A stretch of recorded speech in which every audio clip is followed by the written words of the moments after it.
China is rapidly outpacing the United States in naval shipbuilding, a development that has significant implications for global maritime power dynamics. This trend is not merely about numbers, it reflects a strategic shift that could redefine naval supremacy in the coming decades. China's rapid military buildup has left the People's Liberation Army Navy poised to overtake the U.S. Navy in several measures of maritime might more quickly than sometimes assumed. If China continues to expand its fleet at the current pace and the United States does not revitalize its shipbuilding industry, China will grow increasingly likely to emerge victorious from interstate war, especially a prolonged great power war.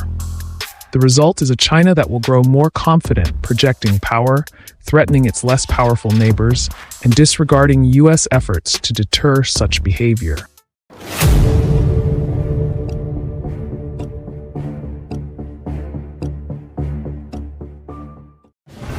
China's shipbuilding capacity has reached unprecedented levels. According to a leaked U.S. Navy intelligence slide, China's shipbuilding capacity is over 230 times greater than that of the United States. Specifically, Chinese shipyards have a manufacturing capacity of roughly 23 million tons, whereas U.S. shipyards have less than 100,000 tons. The authors of the briefing slide predicted that by 2035, China will have amassed 475 battleships. The U.S. will have between 305 and 317. This vast industrial base enables China to construct naval vessels at a pace that the U.S. struggles to match. Admiral Samuel Paparo, commander of the U.S. Indo-Pacific Command, highlighted this disparity, noting that China is producing naval combatants at a staggering rate of roughly 6 to every 1.8 the U.S. builds, equating to nearly 3 times as many warships. This rapid production is not limited to quantity. It also encompasses advancements in technology and capabilities.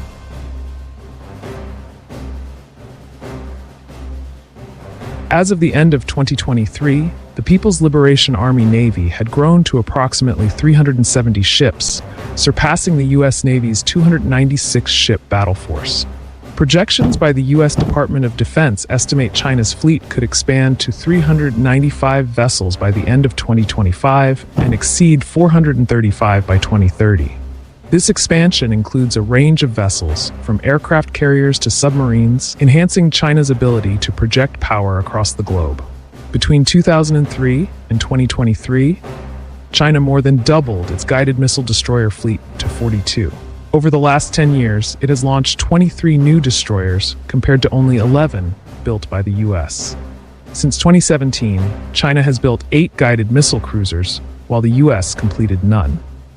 These developments signify a strategic focus on enhancing surface combatant capabilities.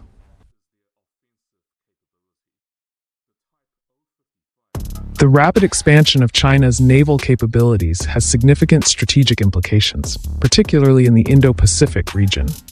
China's increased assertiveness in regional disputes, especially in the South China Sea and near Taiwan, is bolstered by its growing naval power. Military drills in these areas are viewed as rehearsals for potential forced unification, raising concerns among neighboring countries and global powers.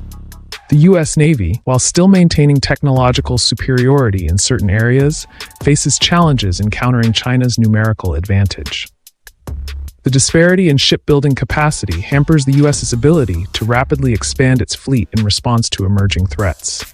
This situation underscores the need for the U.S. to reassess its naval strategy and industrial base to maintain a balance of power.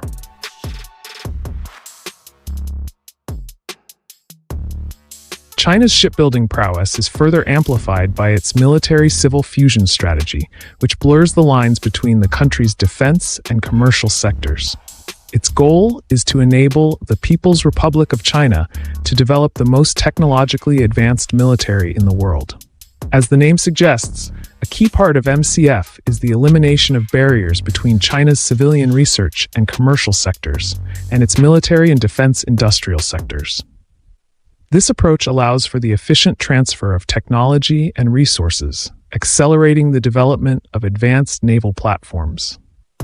Foreign buyers inadvertently contribute to this dynamic by purchasing commercial ships from Chinese shipyards, indirectly bolstering China's naval expansion.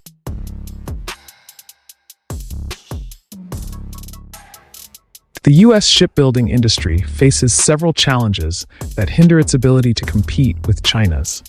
These include workforce shortages, financial constraints, and delayed projects. National Security Advisor Jake Sullivan called it a generational project to fix the problem after the American shipbuilding industry had its bottom fell out in the early 1980s. The challenge in shipbuilding has been especially immense, stemming from the hollowing out of the U.S. manufacturing base where its workforce shrank and suppliers left, Sullivan said. Decades of underinvestments and consolidation had seriously eroded our defense industrial base, and there was no way around it, he said. Efforts to revitalize U.S. shipbuilding include exploring partnerships with allied nations. For instance, South Korean shipyard Hanwha Ocean has completed repairs on the USNS Wally Shira for the U.S. Navy for the first time. It exemplifies the U.S.'s growing reliance on Asian allies for shipbuilding expertise. China's rapid expansion in naval shipbuilding presents a significant challenge to U.S. maritime dominance. The scale and speed of China's ship production, coupled with strategic initiatives like military-civil fusion, have enabled it to build a formidable navy that can project power globally. To address this challenge, the U.S. must invest in revitalizing its shipbuilding industry, foster international partnerships, and develop innovative strategies to maintain a balance of power in the maritime domain. And that wraps up today's video. If you found this interesting, informative, or thought-provoking, don't forget to give it a thumbs up, consider subscribing and hitting that notification bell so you never miss out on future videos.